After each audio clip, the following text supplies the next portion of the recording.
नमस्कार दोस्तों, जय हिंद, जय भारत, जय छत्तीसगढ़। एक बार फिर से आप सभी का स्वागत है। और आज की क्लास में जो हम सबसे इम्पॉर्टेंट चीज़ जो पढ़ने वाले हैं वो है आपका निलंबन। ठीक है, निलंबन को ही हम क्या कहते हैं? तो निलंबन को ही हम कहते हैं आपका, यदि मैं आम भाषा में बात करूं तो निलंबन का मतलब होता है आपका सस्पेंड करना। निलंबन का मतलब क्या होता है आपका? सस्पेंड करना होता है कि नहीं होता? ठीक है। और इसके अंतर्गत यदि मैं बात करूं कि निलंबन आपका कौन सी धारा में पढ़ने वाले हो,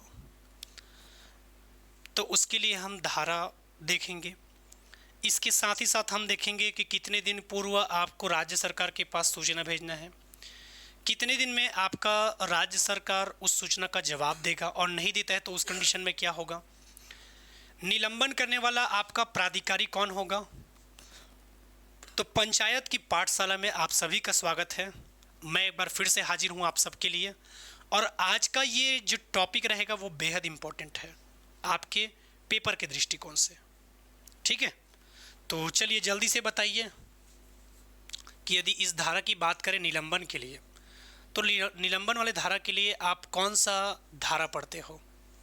अब तक मैंने बहुत आपको धारा पढ़ाया है, तो उन धाराओं के बारे में यदि बात करेंगे तो अब तक आपने कौन सी धारा में निलंबन के बारे में पढ़ा है? निलंबन के बारे में यदि मैं बात करूं तो निलंबन का मतलब क्या होता है आपका? सस्पेंड करना। निलंबन का मतलब क्या होता है? सस्पेंड करना। और निलंबन के लिए यदि धारा की बात करें, निलंबन के लिए यदि धारा की मैं बात करूं तो धारा अपन पढ़ते हैं कौन सा? 39। कौन सा धारा पढ़ते हैं हम? 39। और निलंबन या सस्पेंड, निलंबन को ही हम क्या कहते हैं? सस्पेंड करना। आम बोलचाल की भाषा में हम क्या कहते हैं कि सस्पेंड कर दिया गया है। अभी कुछ दिन पहले हाल ही की एक घटना है जब आपके प्रयागराज में बहुत ज़्यादा भगदड़ मच गया था। तो वहाँ पर जितने लोगों का ड्यूटी लगा था उन सारे लोगों को क्या कर दिया गया?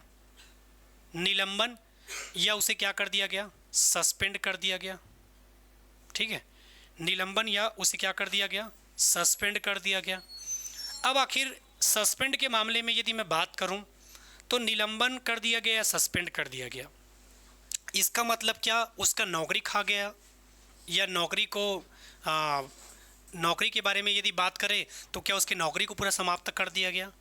तो मैं आप सभी को बताना चाहता हूं, निलंबन या जिसे हम कहते हैं सस्पेंड करना, यदि इसके मामले में मैं बात करूं, निलंबन या सस्पेंड के मामले में यदि मैं बात करूं, तो आप सभी को याद रखना है निलंबन या सस्पेंड का मतलब क्या होता है। तो केवल एक प्रक्रिया है जिसके माध्यम से जब तक कोई व्यक्ति दोषी नहीं पाया गया है तब तक उसको नौकरी से नहीं निकाला जाता। सबसे पहले अगर कोई बड़ा कांड हो जाता है या बड़ी कुछ दुर्घटना हो जाती है, जैसे कि इसका सबसे अच्छा एग्जाम्पल है आपका प्रयागराज का दुर्घटना, तो वहाँ पर जितने लोगों का ड्यूटी लगा था उनको तुरंत क्या कर दिया गया था? सस्पेंड। इस मामले का जांच पड़ताल किया गया, और मामले की जांच पड़ताल करने के बाद यदि वह व्यक्ति दोषी पाया जाता है तो भले ही उसे पद से हटाते हैं धारा 40 के तहत, पर निलंबन में टोटली आपकी नौकरी से नहीं निकालते, ये बात याद रखना है। निलंबन की इस प्रक्रिया में कौन कौन सा अधिकारी हम यूज़ करेंगे वो तो हम बाद में देखेंगे, पर सबसे पहले इसकी प्रक्रिया यदि स्टार्ट होती है तो निलंबन के 10 दिन के भीतर आपको सूचना भेजना है। किसको? राज्य शासन को। किसको सूचना भेजना है? राज्य शासन को क्या भेजोगे? सूचना। 10 दिन के भीतर आप राज्य शासन को क्या भेजोगे? सूचना। और राज्य शासन कितने दिन के भीतर जवाब देगा, यदि ऐसा प्रश्न आपसे पूछा जाएगा तो याद रखना है राज्य शासन 90 दिन के भीतर, 19 डेज, 90 दिन में जवाब देगा। और यदि 90 दिन में जवाब नहीं देता है तो इस निलंबन को निष्प्रभावी समझा जाएगा। क्या समझा जाएगा? निष्प्रभावी समझा जाएगा। यदि आपसे पूछा जाएगा तो याद रखना है धारा 39 आपका क्या कहता है? निलंबन या सस्पेंड करना। 10 दिन के भीतर आप राज्य शासन को सूचना भेजते हो कि हम इसको हटाने वाले हैं करके। 90 दिन के भीतर ये आपका क्या हो जाता है, निष्प्रभावी हो जाता है। 90 दिन के भीतर आपका क्या हो जाता है, निष्प्रभावी। अब वो कौन कौन से अधिकारी हैं जो सस्पेंड करते हैं? तो सबसे पहले यदि मैं बात करूं आपके ग्राम पंचायत का, सबसे पहले यदि मैं बात करूं आपके ग्राम पंचायत का, तो ग्राम पंचायत के मामले में यदि मैं बात करूं तो यहाँ पर आपको याद रखना है कौन सी धारा का हम प्रयोग करेंगे। क्या हम ग्राम पंचायत के लिए, जनपद पंचायत के लिए और जिला पंचायत के लिए अलग अलग धारा का प्रयोग करने वाले हैं? तो वो आपको समय के साथ पता चल जाएगा। पर सबसे पहले यदि मैं बात करूं कौन सी धारा के तहत, तो धारा आपका 39 के तहत क्या किया जाएगा, निलंबन या सस्पेंड किया जाएगा। ग्राम पंचायत में मुख्य रूप से यदि मैं बात करूं तो आपको 3 व्यक्ति मिलते हैं। एक मिलता है आपको पंच, दूसरा मिलता है आपको सरपंच और तीसरा मिलता है आपको उप सरपंच। एक मिलता है आपको पंच, दूसरा मिलता है आपको सरपंच और तीसरा मिलता है आपको उप सरपंच। तो ग्राम पंचायत में ऐसा कौन सा अधिकारी है जो आपके पंच, सरपंच या उप सरपंच को निलंबित, जिसे हम कहते हैं सस्पेंड कर सकता है? तो वो व्यक्ति कोई और नहीं आपका है विहित प्राधिकारी, या जिसे हम कहते हैं अधिकारी। वो अधिकारी है आपका अनुविभागीय अधिकारी राजस्व।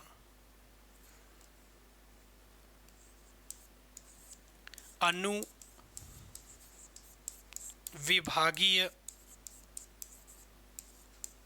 अधिकारी राजस्व।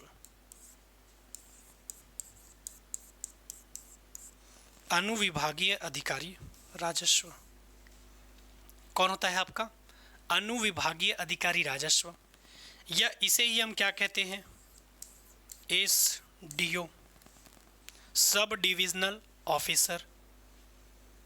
तो ग्राम पंचायत के मामले में यदि धारा 39 की मैं बात करूं तो यहाँ पर आपका पंच, सरपंच और उप सरपंच को सस्पेंड करने वाला अधिकारी कौन होता है, तो वो होता है आपका अनुविभागीय अधिकारी राजस्व, जिसे हम कहते हैं SDO, जिसे हम क्या कहते हैं, SDO। ग्राम पंचायत में धारा 39 के तहत ही आपका क्या होता है, सस्पेंड होता है। अब इसके बाद यदि मैं बात करूं आपके जनपद पंचायत के मामले में, किसके मामले में, जनपद पंचायत, तो इसके लिए हम कौन सी धारा पढ़ने वाले हैं, कौन कौन से वे व्यक्ति हैं जिनको यहाँ पर सस्पेंड किया जाएगा,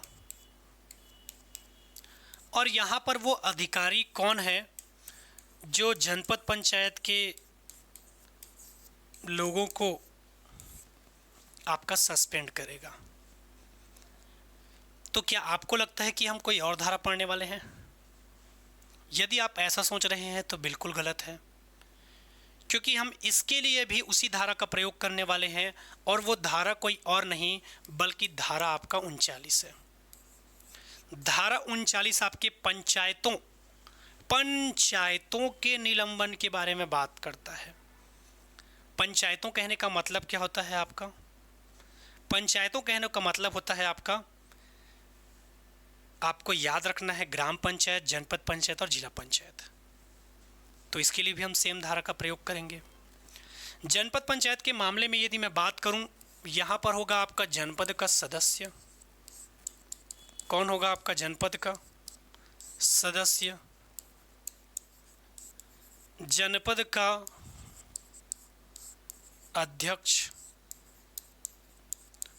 और आपका जनपद का उपाध्यक्ष। जनपद पंचायत के मामले में याद रखना है धारा 39 क्या कहता है, जनपद सदस्य, जनपद अध्यक्ष और जनपद के उपाध्यक्ष के निलंबन के बारे में बात करता है। कौन सा वो अधिकारी है जो आपका यहाँ पर निलंबित कर सकता है, तो आपको याद रखना है डिप्टी कलेक्टर, जिसे हम अतिरिक्त कलेक्टर कहते हैं, या आपका कलेक्टर। डिप्टी कलेक्टर जिसे हम हिंदी में क्या कहते हैं, अतिरिक्त कलेक्टर। तो आपका डिप्टी कलेक्टर या कलेक्टर के द्वारा जनपद पंचायत में धारा 39 के तहत जनपद पंचायत के सदस्य को, जनपद पंचायत के अध्यक्ष को और जनपद पंचायत के उपाध्यक्ष को आप क्या कर सकते हो, निलंबित कर सकते हो। ठीक है, तो इतना याद रखना है। अधिकारी कहेगा तो डिप्टी कलेक्टर या फिर कलेक्टर। अगला यदि मैं बात करूं आपके जिला पंचायत के मामले में, किस मामले में, जिला पंचायत के मामले में।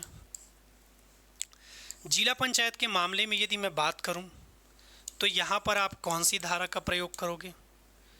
जिला पंचायत में कौन कौन से वे व्यक्ति हैं जिनको सस्पेंड किया जा सकता है, और अगला आपको जो याद रखना है वो अधिकारी कौन होगा, वो आपका अधिकारी कौन होगा। तो यदि मैं बात करूं जिला पंचायत के मामले में और पर्टिकुलर आपके धारा के बारे में बात करूं, पर्टिकुलर आपके धारा के बारे में बात करूं, एक आपका जिला पंचायत जिसमें आपका धारा अधिकारी, तो यहाँ पर क्या हम अलग से धारा पढ़ने वाले हैं। तो मैंने पहले ही कहा है पंचायतों के निलंबन या सस्पेंड करने के लिए हम जो धारा पढ़ने वाले हैं वो धारा कौन सा है आपका, 39। धारा 39 क्या कहता है आपका, तो धारा 39 कहता है आपके निलंबन के बारे में। पंचायतों के निलंबन के बारे में कौन बात करता है, आपका धारा 39। जिला पंचायत में जैसे ही आप एंट्री करोगे तो यहाँ पर आपका जनपद का सदस्य, जनपद का सदस्य, जनपद का सॉरी, अभी हम जिला पंचायत पढ़ रहे हैं ना, तो जिला पंचायत सदस्य,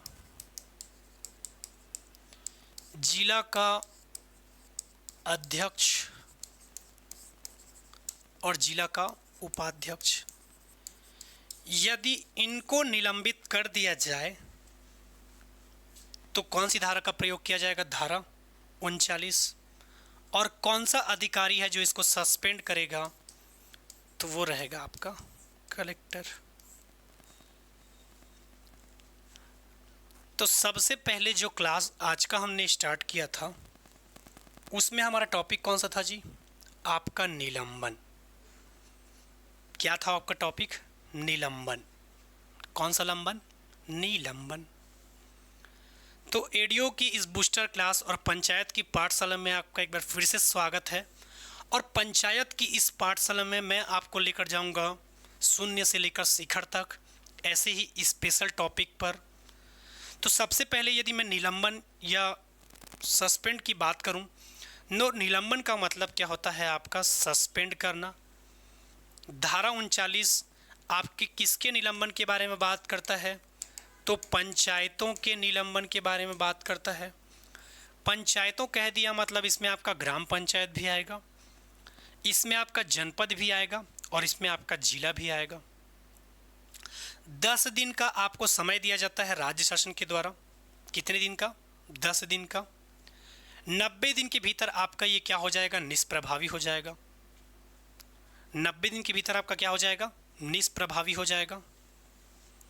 अगला ग्राम पंचायत के मामले में मैं बात करूं तो धारा 39 के तहत अनुविभागीय अधिकारी या जिसे हम कहते हैं राजस्व, इसके द्वारा आपका निलंबन किया जा सकता है। पंच, सरपंच और उप सरपंच, ये 3 लोग मिलेंगे आपको ग्राम पंचायत के मामले में। तो अनुविभागीय अधिकारी राजस्व या इसे ही हम कहते हैं एसडीओ, सब डिविजनल ऑफिसर आपका, इसी के माध्यम से आपके पंच, सरपंच और उप सरपंच को क्या किया जा सकता है, निलंबन या सस्पेंड। पूरा जांच पड़ताल किया जाता है। जांच पड़ताल करने के बाद अगर दोषी पाया गया तो भले पद से हटेगा। पहला पॉइंट। दूसरा पॉइंट, यदि जनपद पंचायत के मामले में बात करोगे तो यहाँ पर भी सेम धारा का प्रयोग हम करेंगे, और वो धारा कौन सा है आपका, 39। जनपद पंचायत का सदस्य, जनपद पंचायत का अध्यक्ष और जनपद पंचायत का उपाध्यक्ष, ये 3 लोगों को आप सस्पेंड कर सकते हो। अधिकारी कहेगा तो कौन है आपका, डिप्टी कलेक्टर या कलेक्टर। अधिकारी कहेगा तो कौन है आपका? डिप्टी कलेक्टर है और आपका कलेक्टर है जनपद पंचायत के मामले में। अगला है आपका जिला पंचायत, और जिला पंचायत के लिए भी सेम धारा का हम प्रयोग करेंगे, और वो धारा है आपका 39। धारा है आपका 39। अधिकारी के बारे में बात करेगा तो याद रखना है कलेक्टर। कौन आपका? कलेक्टर यहाँ पर आपको सस्पेंड करेगा जिला पंचायत के सदस्य को, जिला पंचायत के अध्यक्ष को और जिला पंचायत के उपाध्यक्ष को। ठीक है। अब मैंने स्टार्टिंग में आपको बताया था कि निलंबन की सूचना कितने दिन पूर्व राज्य शासन को भेजा जाता है? 10 दिन पूर्व। और 90 दिन के भीतर ये क्या हो जाएगा आपका? यदि जवाब नहीं देता है राज्य शासन, 10 दिन के भीतर राज्य शासन को क्या दिया जाएगा? सूचना कि हमने इस अधिकारी को क्या कर दिया है, इस पंचायत के व्यक्ति को या सदस्य को क्या कर दिया है? पद से हटा दिया है। तो 10 दिन के भीतर सूचना जाएगा राज्य शासन को कि पर्टिकुलर इस व्यक्ति को हटाया गया है, सस्पेंड करके अभी फिलहाल निलंबन किया गया है, और 90 दिन के भीतर राज्य सरकार को जवाब देना है। अगर 90 दिन के भीतर वो राज्य सरकार जवाब नहीं देता है तो ये निलंबन या सस्पेंड आपका निष्प्रभावी समझा जाएगा। पर एक बार आपके पेपर में पूछा है कि यदि किसी गांव में किसी ग्राम पंचायत को क्या दे दिया गया है? ग्राम पंचायत के सरपंच को निलंबित कर दिया गया है, तो इसकी सूचना किसको भेजोगे? ऑप्शन ए दिया था जनपद पंचायत सीईओ, ऑप्शन बी जिला पंचायत सीईओ, ऑप्शन सी संचालक पंचायत, और ऑप्शन डी दिया था कलेक्टर। अब यहाँ तो मामला फंस गया, क्योंकि मैंने अभी जस्ट बताया है कि 10 दिन के भीतर राज्य शासन को सूचना दिया जाता है निलंबन का, 90 दिन के भीतर राज्य शासन जवाब देता है। यदि नहीं देता है तो इसे क्या समझा जाएगा? निष्प्रभावी। इस मामले में तो आपका पेच फंस गया है। और क्वेश्चन में दिया है जनपद सीईओ, जिला सीईओ, संचालक पंचायत और कलेक्टर। तो ऐसे मामले में थोड़ा सा दिमाग लगाना, चूँकि आपका ग्राम पंचायत थोड़ा छोटे लेवल का पंचायत है, तो ऐसे कंडीशन में यदि अनुविभागीय अधिकारी राजस्व चाहे तो निलंबन की सूचना कलेक्टर को भेज सकता है 10 दिन के भीतर, क्योंकि आपका ग्राम पंचायत छोटे लेवल पे है। और निलंबन करने वाला अधिकारी कौन है? अनुविभागीय अधिकारी राजस्व। और राज्य शासन आपके ऑप्शन में नहीं दिया है, और पंचायत आपका छोटे स्तर का है, तो ग्राम पंचायत के मामले में आप कलेक्टर को सूचना दे सकते हो निलंबन का, क्योंकि एक बार आपके पेपर में वैसे ही दिया हुआ था। ठीक है। तो बिल्कुल ये था आपका आज का निलंबन वाला पोर्शन। जाते जाते मैं आपसे कुछ और चीज़ें साझा करना चाहता हूँ। ठीक है। और वो क्या है, तो मेरे जितने भी बच्चे हैं उनको अब तक पता चल चुका होगा कि अब तक यदि आपने एडीओ का ये कोर्स ज्वाइन नहीं किया है,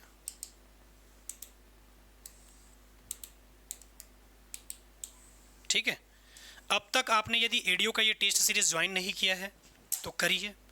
ऐसे बच्चे जिनको लगता है कि सर हमारी तैयारी कंप्लीट हो चुकी है, 15 जून को आप सबका एग्ज़ाम है, आप सभी को पता है। इसमें आपको मिलेगा गुणवत्ता युक्त प्रश्नों का संकलन, व्याख्या सहित उत्तर, टॉपिक वाइज सब्जेक्ट वाइज आपको मॉडल टेस्ट दिया जाएगा, 24/7 आपको टेस्ट दिलाने का मौका मिलेगा।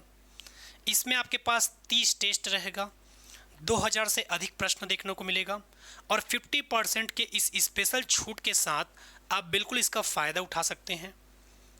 यदि कुछ भी दिक्कत होगा तो इस नीचे दिए गए नंबर पे आप कांटेक्ट भी कर सकते हैं। और क्या ऐसे ही स्पेशल टॉपिक आपको लगातार चाहिए, तो बिल्कुल आप सब कमेंट करेंगे और बताएंगे क्या ऐसे ही स्पेशल टॉपिक आपको रोज़ चाहिए, तो रोज़ हम ऐसे ही स्पेशल टॉपिक पर बात करेंगे। ठीक है। तो बिल्कुल आप सब रेडी रहिए, और ऐसे ही क्लास क्या रोज़ चाहिए बिल्कुल कमेंट करके बताइएगा, और मुलाकात होगा। और आज का क्लास कैसा लगा बिल्कुल कमेंट करके बताना। फिर से मुलाकात होगा, तब तक के लिए धन्यवाद। जय हिंद, जय भारत, जय छत्तीसगढ़। यूट्यूब में जब आप जाओगे साध्य PSC एकेडमी सर्च करना, वहाँ पर आप देखोगे प्लेलिस्ट में तो स्पेशल टॉपिक करके अलग से प्लेलिस्ट बना हुआ है, स्पेशल टॉपिक आपका वहीं पर डलेगा। ठीक है। तो और मुलाकात होगा दोस्तों, तब तक के लिए धन्यवाद। जय हिंद, जय भारत, जय छत्तीसगढ़।